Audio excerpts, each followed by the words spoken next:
Donc nous avons eu l'honneur tout à l'heure d'être reçus par le président de la République, la délégation chinoise, le groupe donc hongkongais pour l'aérospatiale, la technologie aérospatiale et notre délégation djiboutienne avec notre ambassadeur opérant en Chine.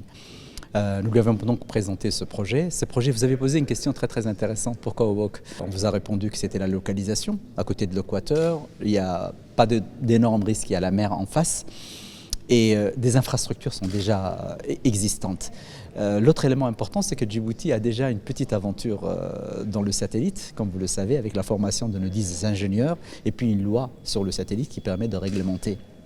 Donc nous avons déjà pris le devant à ce niveau-là. Maintenant, qu'apporte ce projet? C'est d'abord pas une dette, c'est la société hongkongaise, donc chinoise, qui apporte les financements, une partie de financement, et il y aura un fundraising pour complémenter.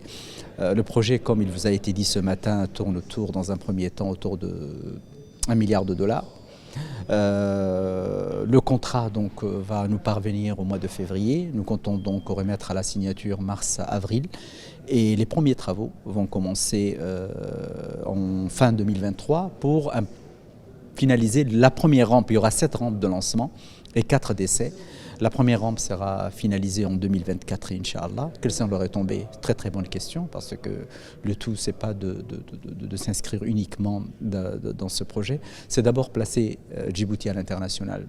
Il n'y a que 5 ou 6 pays qui ont cette capacité de lancement de satellites, et Inch'Allah, l'histoire montrera que Djibouti est rentré parmi ces grands pays. L'autre aspect, c'est que quand on lance un projet aussi important, il faut des infrastructures.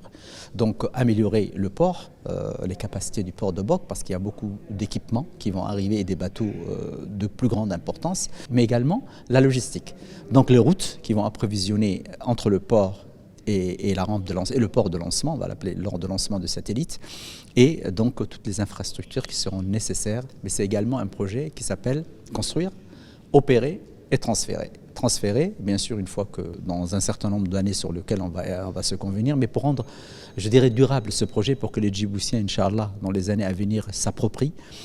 On a insisté du côté de la partie djiboutienne à ce qu'un centre d'excellence de l'ingénierie spatiale soit mis à disposition des Djiboutiens et plus tard, Inch'Allah, à l'international, pour que les Djiboutiens puissent, dans les années à venir, être non pas uniquement partie prenante, mais des véritables acteurs, Inch'Allah.